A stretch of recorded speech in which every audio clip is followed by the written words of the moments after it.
조드레박 신부의 영적 일기. 행복하여라 충실하고 슬기로운 종아. 고 지나 시인이 쓴 어머니의 성소 거룩한 장소라는 글이 있습니다. 팔순의 어머니가 장독대에 항아리를 닦고 또 닦으시는 모습을 보고 거룩함이 무엇인지를 배웠다는 글입니다. 어제 말갛게 닦아놓은 항아리들을 어머니는 오늘도 닦고 또 닦으신다. 세상의 어느 성인들이 저보다 깨끗할까?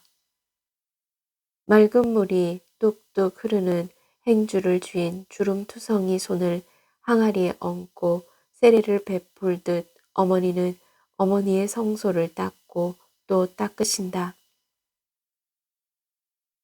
분주하고 바쁜 세상의 눈으로 바라보면 팔순 어머니의 행주질은 부질없는 일처럼 보일 수 있습니다. 하지만 기도하는 눈으로 바라보면 팔순 어머니의 행주질은 마음을 닦는 수행의 과정입니다. 그러기에 팔순 어머니의 장독대는 성소, 즉 거룩한 장소가 되는 것입니다. 그 거룩한 장소가 하느님의 나라가 아닐까요? 그렇다면 지금 우리 고은님들이 있는 곳에서 자신에게 주어진 일로 마음을 닦으면 그곳이 고은님들의 성소이고 그 성소에서 하느님의 나라를 준비하고 있음을 묵상합니다. 아멘. 오늘 복음을 보면 예수님께서는 이렇게 말씀하셨습니다. 이것을 명심하여라. 너희도 준비하고 있어라. 너희가 생각지도 않은 때에 사람의 아들이 올 것이다.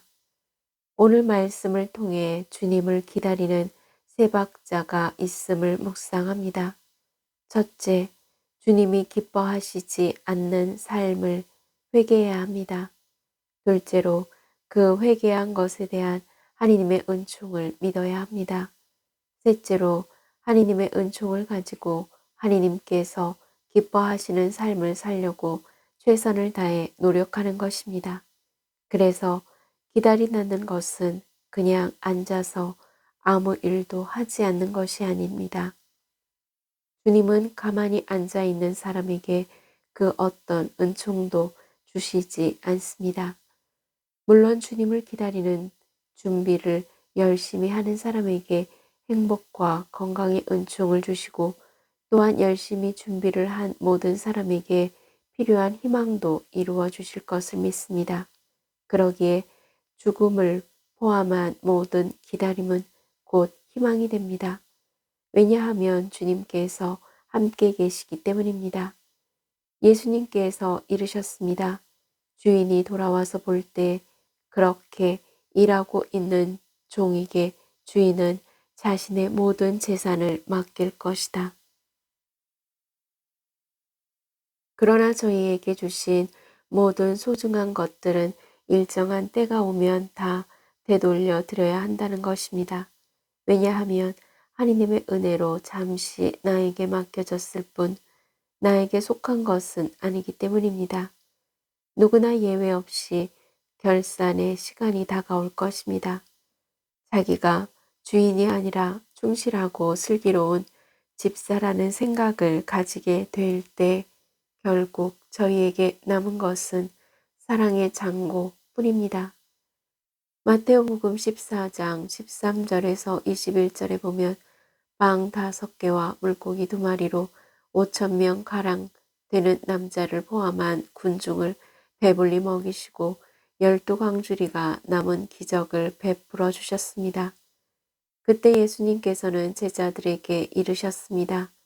그들을 보낼 필요가 없다. 너희가 그들에게 먹을 것을 주어라. 없는 것을 주라는 것이 아니라 있는 것을 나눌 때 기적은 일어납니다. 이것이 사랑의 잔고입니다. 아멘.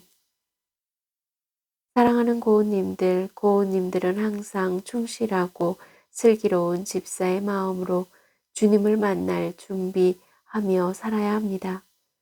나에게 주신 모든 소중한 것들은 일정한 때가 오면 다 되돌려드려야 합니다. 하느님의 은총으로 잠시 나에게 맡겨졌을 뿐 나에게 속한 것은 아니라는 마음입니다. 결국 충실하고 슬기로운 집사에게 남은 것은 사랑의 장고입니다. 고우님들이 사랑의 장고를 준비하며 살다가 언젠가 주님을 만나 이런 말씀을 드리기를 희망합니다. 주님, 기다렸습니다. 정말 만나보고 싶었습니다. 그러면 주님께서 고우님들에게 이르실 것입니다. 행복하여라. 충실하고 슬기로운 종아. 나의 모든 것을 너에게 되돌려 줄 것이다. 아멘. 저들의 박사제도 사랑의 장고를 준비하는 마음으로 몸과 마음이 아픈 고우님들과 아픈 이들을 돌보는 고우님들 그리고 고우님들의 자녀에게 주님의 치유와 회복의 은총이 임하시기를 기도합니다. 아멘.